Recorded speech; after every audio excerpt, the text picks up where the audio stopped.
Professor Carlo Lepri, psicólogo da Itália, trabalha no Centro de Investigação para a Integração Profissional das Pessoas com Deficiência do Serviço Público de Saúde de Gênova, docente do curso de Psicologia da Faculdade de Educação da Universidade de Gênova. No Brasil, publicou, junto com Henrique Montóbio, o livro Quem Eu Seria Se Pudesse Ser e Viajante Inesperado. Então, eu dou a palavra ao Carlo. O título dessa conferência, como vocês viram, era oficialmente Representação Social da Deficiência e Mudança de Paradigma. Eu acrescentei a frase, na verdade eu me chamo Felipe, e penso que ao ouvir o que eu vou dizer, vocês vão entender o porquê dessa pequena mudança. Essa palestra se divide em 3 partes. Na primeira, eu gostaria de falar da importância das representações sociais como um momento fundamental de conexão entre a cultura de um grupo, de uma comunidade, e o comportamento de cada um dos seus componentes. Na segunda parte, eu quero propor uma reflexão sobre como mudaram ao longo do tempo as representações sociais da deficiência e os paradigmas sobre os quais essas representações se baseiam. E, enfim, na parte final, eu quero considerar o sistema de classificação CIF, Classificação Internacional de Funcionamento, como um exemplo de aplicação concreta da mudança do paradigma da deficiência que ocorreu nos últimos anos. Aprofundar esses temas é muito importante, porque todos nós temos consciência que o nosso olhar em relação à deficiência, qualquer que seja o nosso ponto de vista, de pais, de técnicos, administradores ou de simples cidadãos, esse olhar está sempre ligado a uma ou mais representações sociais e as condições sociais que estão presentes. Eu não vou citar nenhum autor, nenhum texto, porque vocês podem encontrar todas as referências bibliográficas no livro Viajantes Inesperados, que a Fundação gentilmente colocou à disposição de vocês. Eu quero aproveitar para agradecer à professora Mantoan pela sua preciosa introdução. Para desenvolver a primeira parte, relativa à importância das representações sociais como passagem da cultura de um grupo e comportamento das pessoas, eu vou usar um esquema que eu considero muito eficaz. Eu peço perdão já pela desenvoltura excessiva com que eu vou tratar os componentes desse esquema, porque para cada um deles seria necessário um congresso inteiro para definir cada uma delas. Mas a necessidade de ser sintético não me permite aprofundar como seria o ideal. Para ser menos chato, eu vou começar contando um episódio da minha vida profissional. Há mais de 20 anos, em Gênova, na minha cidade, eu comecei as primeiras experiências de introdução no trabalho, no mercado normal de trabalho, das pessoas com deficiência intelectual. Esse projeto era muito inovador, porque até aquele momento se pensava que as pessoas com deficiência não pudessem trabalhar de modo normal. De fato, as leis de trabalho proibiam expressamente a introdução dessas pessoas, considerando-as, era o que dizia a lei, perigosas para si mesmas e para os outros. Nessa definição, já se vê uma bela representação social da deficiência. O único destino para essas pessoas era viver em ambientes protegidos e separados, numa espécie de realidade paralela construída para eles, onde eram reabilitados e ajudados. As primeiras introduções nas empresas suscitaram muito interesse e muita discussão, mas quase todos eram favoráveis a essa iniciativa. apenas um grupo de pais tomou uma iniciativa que nos surpreendeu muito. Esses pais eram pais de deficientes, adolescentes e adultos, e os seus filhos frequentavam laboratórios onde faziam atividades típicas para eles, de brincadeiras, jogos, assistência, passatempo. Essas famílias escreveram uma carta aos jornais. Desculpem, não tenho mais áudio. Os nossos... o trabalho é perigoso para os nossos... Não tenho mais áudio.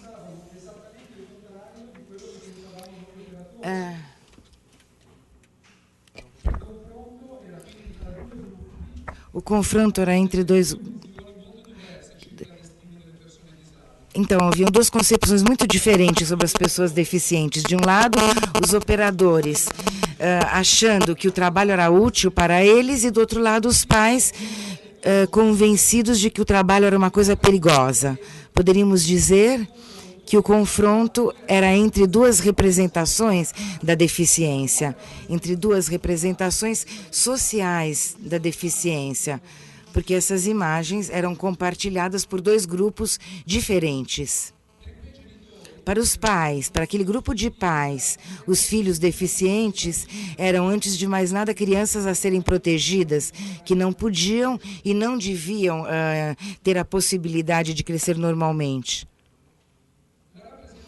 A representação de eternas crianças que eles tinham dos próprios filhos era um modo que eles tinham à disposição para reconhecer uma realidade difícil e complicada e para torná-la um pouco menos inquietante, porque, como vocês sabem, com uma pessoa ou uma criança doente é sempre difícil saber o que se deve fazer.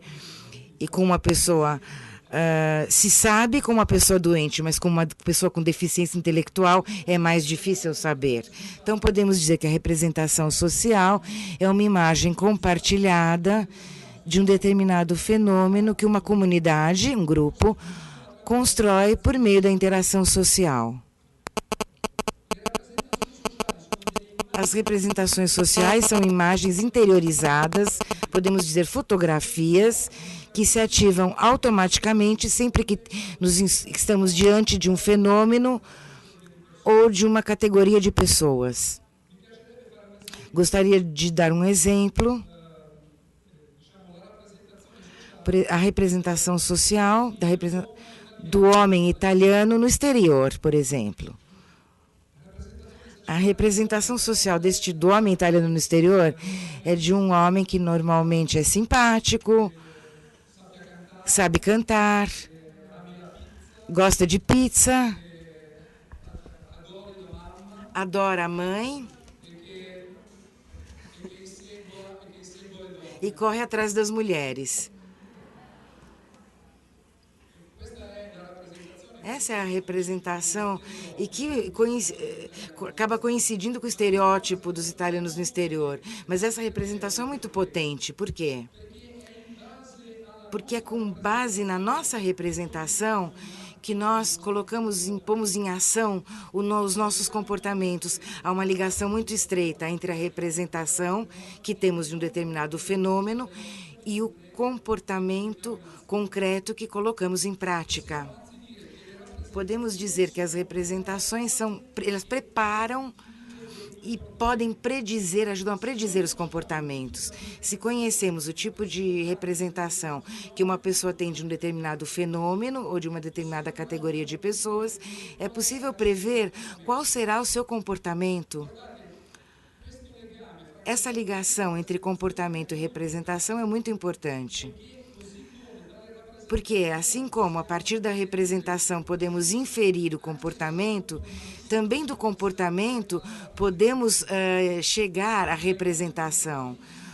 A partir dos comportamentos, a gente pode deduzir as representações que temos e, portanto, a imagem interiorizada que, de algum modo, sustenta o nosso comportamento, o nosso modo de agir. Com essa finalidade, não podemos nos esquecer que algumas teorias psicológicas sustentam que a própria identidade das pessoas se estrutura ao longo das interações sociais com base na imagem de si mesmo que você percebe no outro.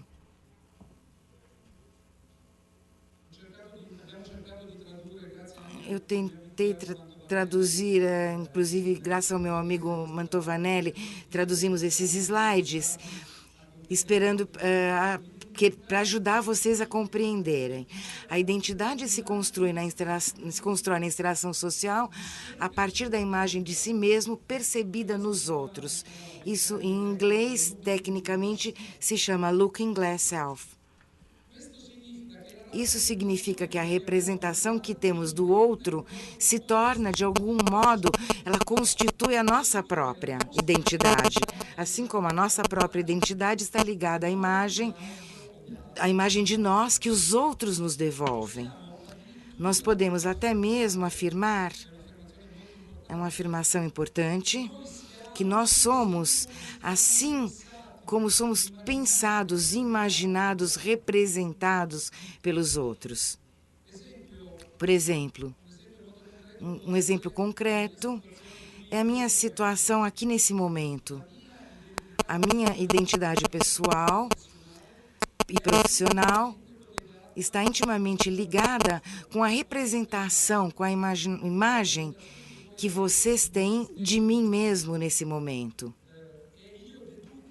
Eu deduzo a representação que vocês têm pelo comportamento de vocês. Se o comportamento de vocês é atento, é sensível, se vocês escutam, eu posso pensar que vocês têm uma representação positiva de mim nesse momento. Mas imaginem por um momento, se vocês todos começam a virar para o outro lado, se vocês começam a falar entre vocês e me ignoram, eu teria um problema muito sério de identidade, muito sério. Aliás, por favor, não façam isso, porque as consequências seriam muito graves. É um exemplo estúpido, banal, para dizer que a nossa identidade continuamente está relacionada ao outro e com a ideia que o outro faz de nós. Pode ser útil assinalar que a passagem da representação ao comportamento não é direta, mas ela acontece por meio de posturas.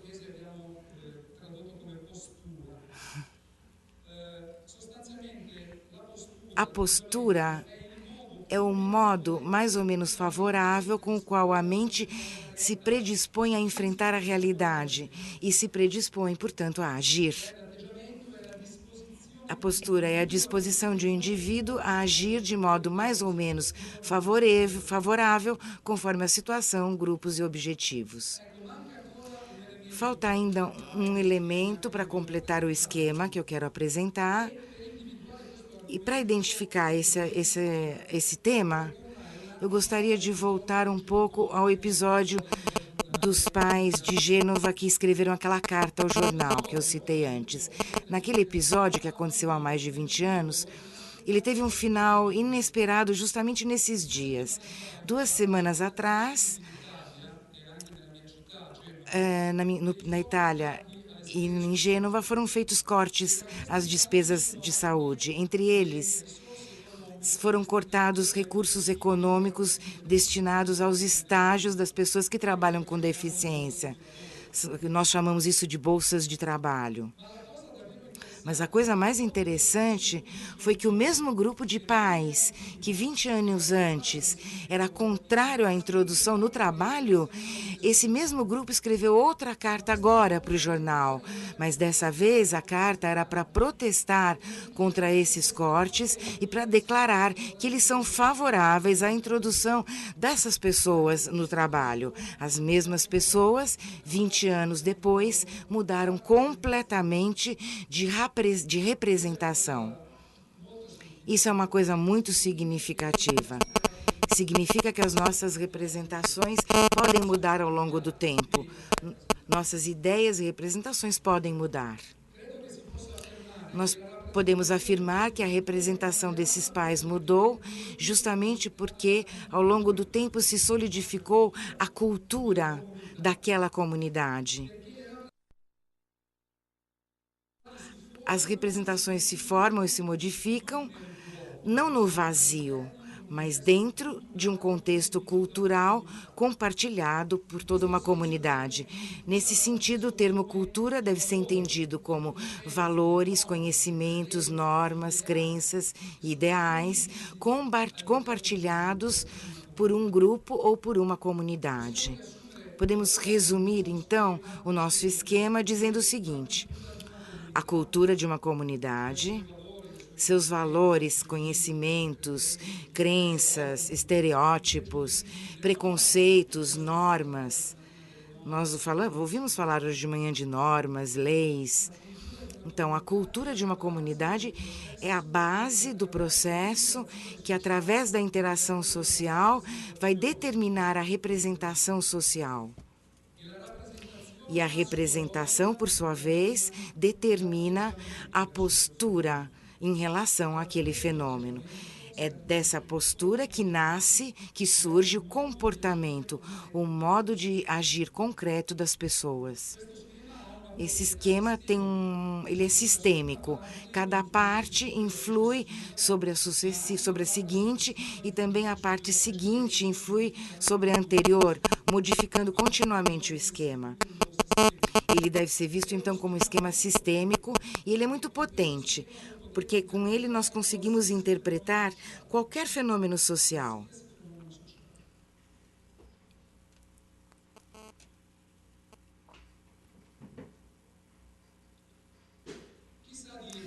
Alguém aqui sabe me dizer em que cidade está sendo feita essa capoeira aqui no Brasil?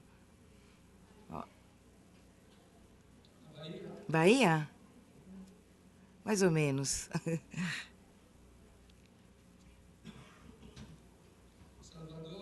Salvador, Rio. Não, essa não é uma cidade brasileira. Essa é a minha cidade. É Gênova. E essa é a escola de capoeira do meu filho. Eu quis trazer essa fotografia para que vocês vejam que o Brasil mora no meu coração.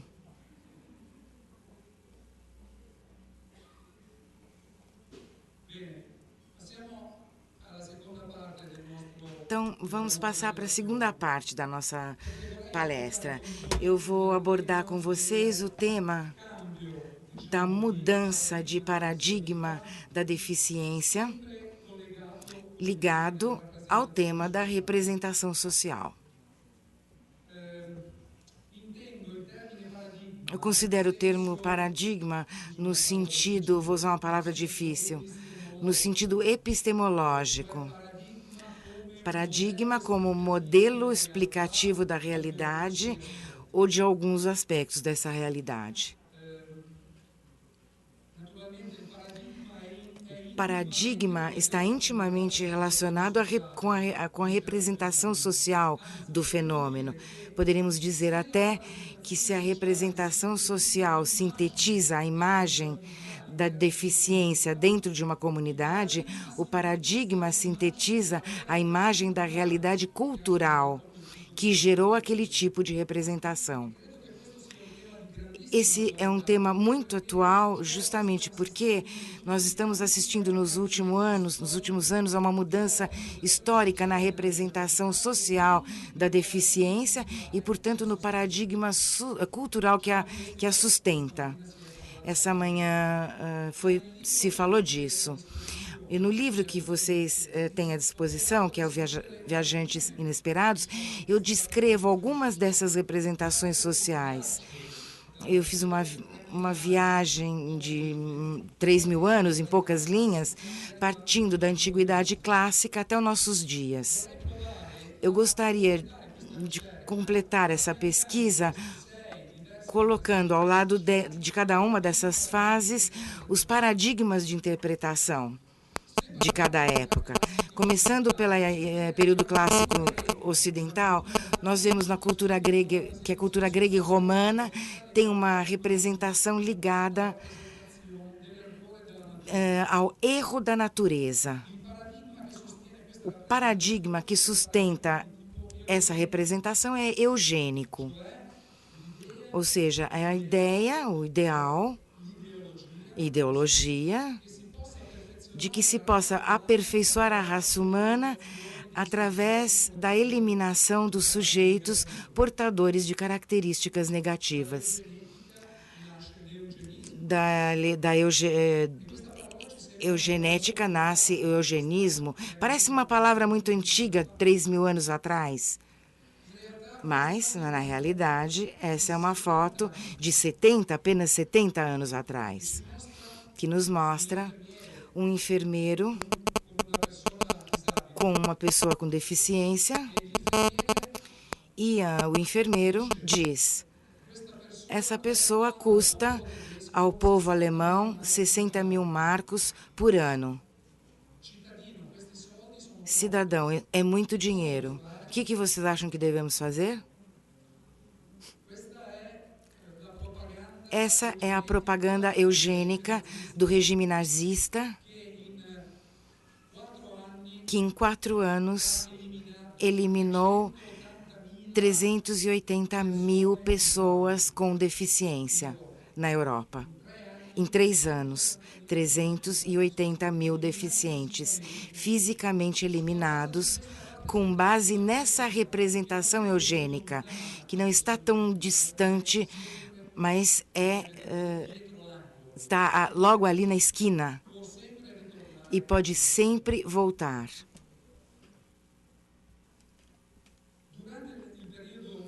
Durante o período medieval, a representação social predominante estava ligada ao filho do pecado, a ideia de que a pessoa deficiente fosse uma punição enviada por Deus para algum pecado cometido. Esse paradigma cultural é de cunho religioso. E essa também é uma representação que ainda está presente na nossa cultura e na nossa sociedade. Ela não foi completamente superada, abandonada. As representações sociais, mesmo aquelas muito antigas, podem sempre se reapresentar e retornar na nossa cultura. Precisamos tomar muito cuidado com isso e vigiar muito para que isso não aconteça. Durante o Iluminismo, que foi um período muito breve na história da humanidade, mas muito importante para as pessoas com deficiência, porque o modo de representá-los mudou completamente. Não era mais o filho do pecado, mas o bom selvagem. Bom selvagem também em relação ao fato de que foram feitas todas aquelas descobertas geográficas naquele período. Cristóvão Colombo descobriu a América e os selvagens que estavam aqui, e os europeus começaram a pensar que os selvagens poderiam ser educados. É dali que nasceu a educação moderna. Nasceu do caso, que algum de vocês já deve ter estudado, de Victor, que era um menino com deficiência, que foi encontrado abandonado nas florestas da França e que foi educado pelo psiquiatra Guittard. A educação de Victor, l'enfant sauvage, encontrado nas florestas francesas, marca o início da educação moderna. Todos nós saímos daquele período e esse é o paradigma educativo. Mas a Revolução Industrial, com o ideal de produção, de desenvolvimento, com o surgimento da psiquiatria, a exigência de classificar e categorizar, que são típicas da idade positivista, a partir da metade do século XIX, elas mudam novamente a representação. Essa obsessão de classificação, necessidade de classificar tudo, povos, línguas, hábitos, determinou Para os deficientes, o surgimento da representação ligada à doença. A pessoa deficiente começa a ser a pessoa doente, porque ela precisa ser diagnosticada, classificada, categorizada, segundo o paradigma médico, anamnese, diagnóstico e cura. E este é o paradigma médico, é muito potente e foi muito útil, inclusive. Persistiu no tempo e até hoje ele está muito presente na nossa cultura. Dos anos 60, a partir dos anos 60, e aqui eu quero me deter, obrigada pela informação, eu quero me deter um pouco, uns momentos. A partir dos anos 60,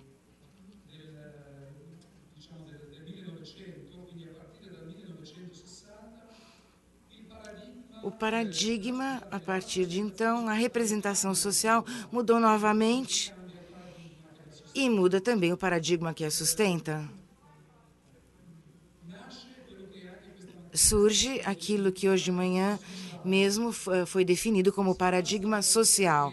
Se passa da ideia de que o deficiente seja um doente para a ideia extraordinária, importante, revolucionária de que a pessoa é, antes de mais nada, uma pessoa. Esse termo pessoa, que nasce do etrusco fersu, que significa máscara. Ser uma pessoa significa poder usar a máscara que a vida nos coloca à disposição. Poder usar, exercer os papéis que a vida permite que tenhamos. Isso é o que etimologicamente significa pessoa. Ser pessoa para uma pessoa deficiente significa ter acesso, entrar e participar e desempenhar todos os papéis sociais e tudo aquilo que a sociedade coloca à disposição. Do que nasce, do que surge essa nova representação? Ela surge de um extraordinário período histórico dos anos 60, do século passado, no qual foram fundamentais as lutas contra a desigualdade e injustiça social, as lutas das mulheres pelo reconhecimento dos seus direitos, dos trabalhadores, questionamento do poder tradicional. E nessa luta, as associações das pessoas deficientes tiveram um enorme papel, porque foram elas que começaram uma batalha reivindicando a normalidade e os direitos de cidadania. Como eu ainda tenho alguns minutos à disposição, eu gostaria de ler uma parte do Manifesto sobre a Normalidade, que justamente em 1960 o Dr. Benirien escreveu na Suécia. Ele era diretor do Programa para Pessoas com Deficiência Intelectual. E em 1960 ele escreve o seguinte: normalidade significa um ritmo normal no dia. Você acorda de manhã, se veste, sai para ir para a escola ou para o trabalho e não fica em casa. De manhã você prevê o que vai fazer durante o dia, à noite você pensa no que conseguiu fazer. Normalidade significa um ritmo normal na semana. Você mora em um lugar e vai trabalhar em outro. Em outro lugar ainda, você tem o seu lazer. Você programa os divertimentos e não vê a hora de voltar para a escola depois. Normalidade significa um ritmo normal do ano, férias. A mudança das estações, o esporte, alimentação, tantas coisas da vida. Normalidade significa experiências normais de desenvolvimento no ciclo de vida. Crianças, só as crianças vão para a colônia de férias. Na adolescência, muito cuidado com o aspecto, cabelo, música, os meninos, as meninas. Mais tarde, adulto, trabalha. O ancião tem as lembranças e a sabedoria. Normalidade significa ter desejos e tomar decisões que os outros respeitem. Esse é um manifesto revolucionário de 1960, da onde parte toda essa nova representação da pessoa com deficiência, que é, antes de mais nada, pessoa.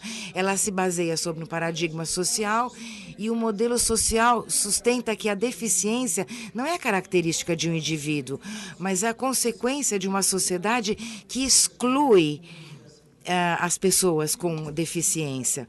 Isso significa que a gestão desse fenômeno não é mais um fato pessoal, uma desgraça pessoal ou familiar, mas é um fato social, uma responsabilidade coletiva. Porque é responsabilidade da sociedade eliminar os motivos que impedem que as pessoas com desabilidade tenham uma vida normal.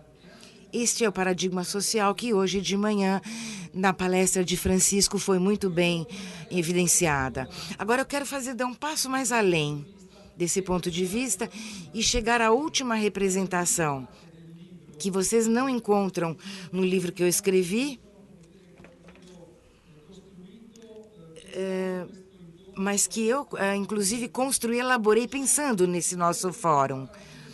Eu acho que, a partir dos anos 2000, tivemos uma nova representação social. Nós ainda não esclarecemos ainda muito bem como é, uma coisa ainda revolucionária. Essa mudança, eu gostaria de me concentrar nessa mudança um pouco. Essa nova representação está ligada, na minha opinião, à ideia da diversidade humana. Os homens são todos iguais e todos diferentes. Essa é uma coisa banal, boba, mas é uma coisa sobre a qual devemos refletir. Se essa é a representação, o paradigma que a sustenta é um paradigma, eu diria, biopsicossocial. Não é só médico, nem só social, mas sim biopsicossocial. Esse paradigma introduz uma representação nova, que é a da diversidade humana, que nos diz que a deficiência faz parte da condição humana. A desabilidade não diz respeito a alguém que é diferente de nós, diz respeito a todos nós. Com o aumento da idade na Europa, com o aumento da esperança de vida na Europa hoje é de 81, 82 anos para as mulheres e um pouco menos para os homens. Com o aumento da expectativa de vida, foi calculado que pelo menos 7 anos da vida de cada um de nós vão ser passados com alguma deficiência. Serão anos, a nossa vida vai ser marcada pela deficiência. Vamos ficar idosos, vamos precisar dos outros, teremos dificuldades. Isso nos faz entender que a deficiência não é a síndrome de Down, um diagnóstico qualquer, não é algo diferente de nós. Faz parte da nossa condição, faz parte da nossa diversidade humana. A deficiência é uma condição presente hoje para alguém, mas amanhã pode estar presente para todos nós. Então, esse é um paradigma muito importante. Essa mudança de paradigma teve 2 efeitos fundamentais. Um do tipo político e outro técnico.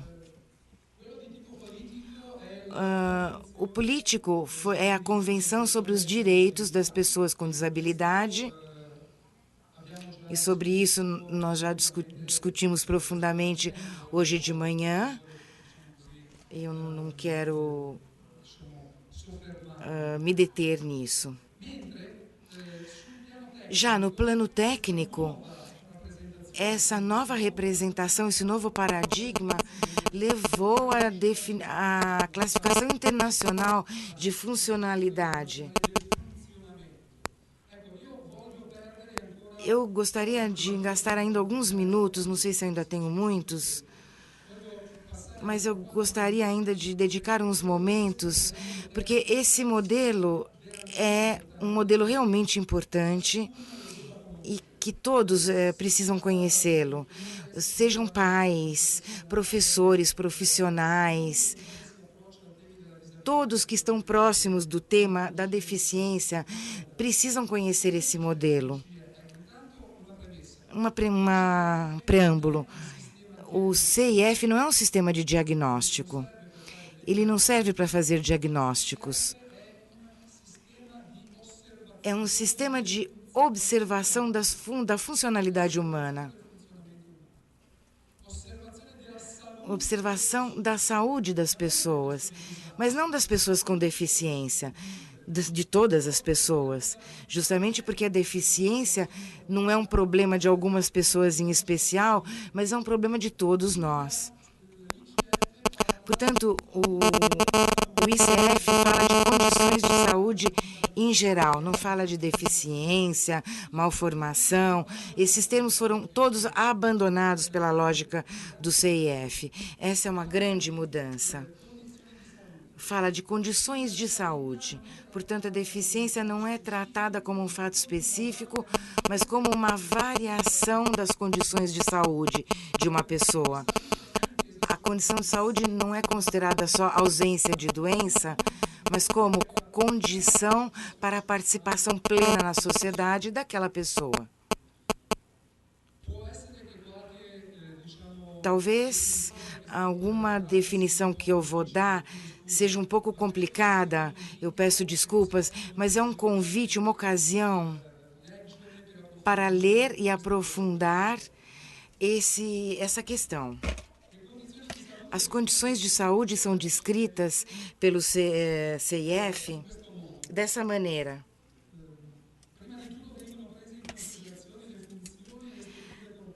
Antes de mais nada, são consideradas as funções e estruturas do corpo. As funções em sentido fisiológico e estruturas são as partes anatômicas do corpo. Por exemplo, a vista é uma função do corpo, enquanto que o olho é a estrutura corporal correspondente. Essa é a primeira parte de observação que o CIF propõe, função e estrutura do corpo. O mais interessante é que as funções e estruturas do corpo não são consideradas de modo isolado, mas sim vistas na perspectiva da atividade e da participação. Elas são observadas em função da participação da pessoa na vida social.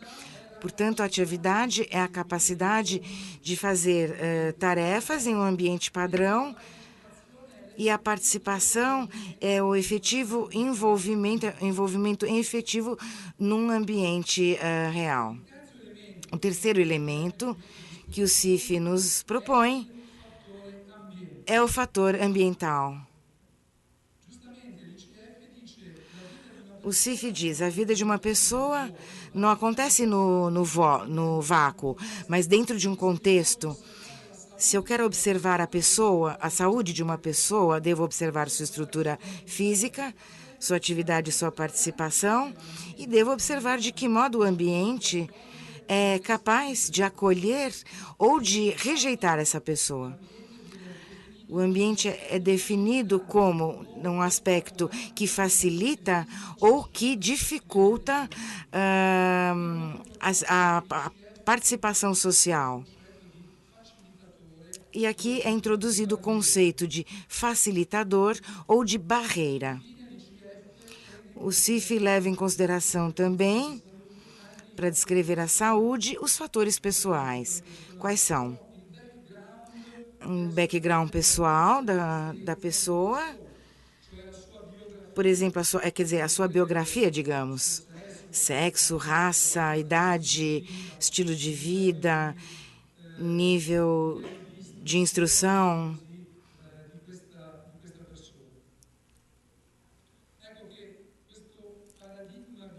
Esse paradigma biopsicossocial nos permite observar a saúde de uma pessoa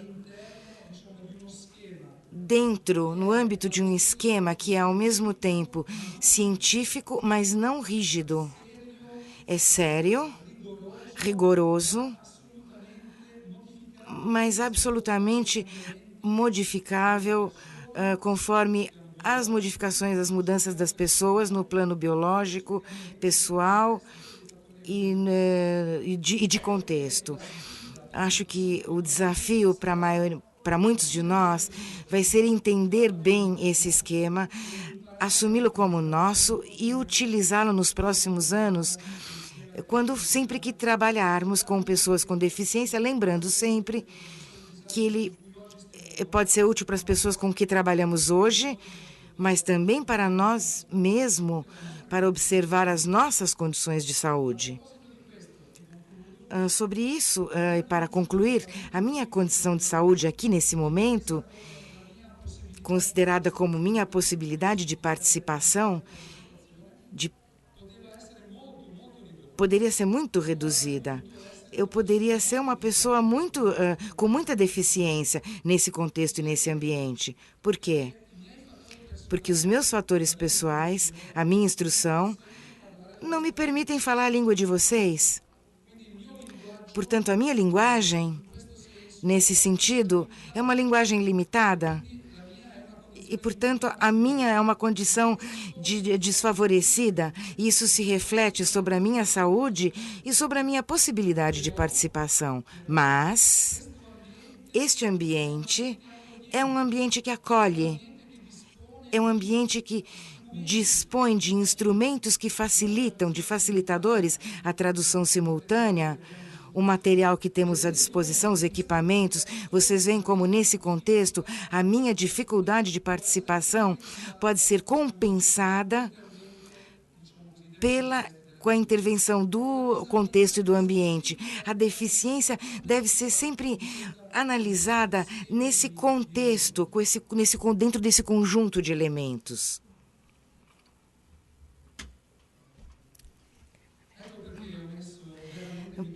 Por isso que eu pus ali, na verdade, me chamo Felipe.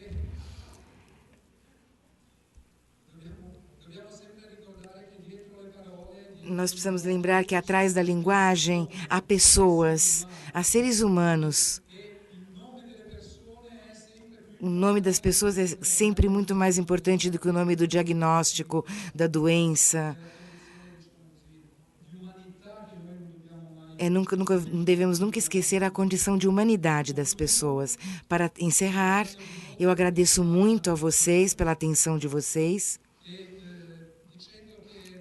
E quero dizer que hoje as pessoas com deficiência, pessoas que hoje vivem com deficiência, nos dão um grande presente a nós que achamos ser normais.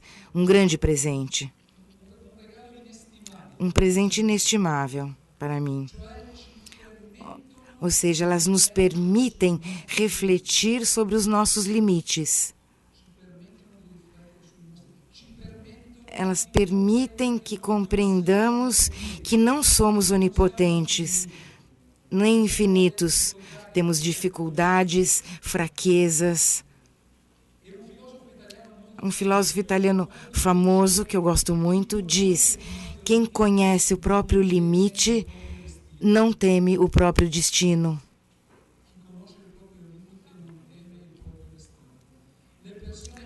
As pessoas com deficiência nos ajudam a compreender nossos limites, a compreender a nossa finitude humana e, com isso, nos dão um grande presente.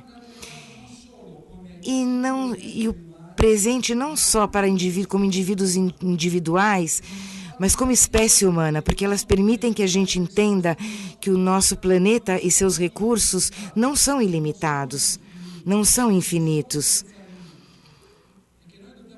E que nós precisamos respeitar nossos limites e os limites do ambiente dentro do qual vivemos.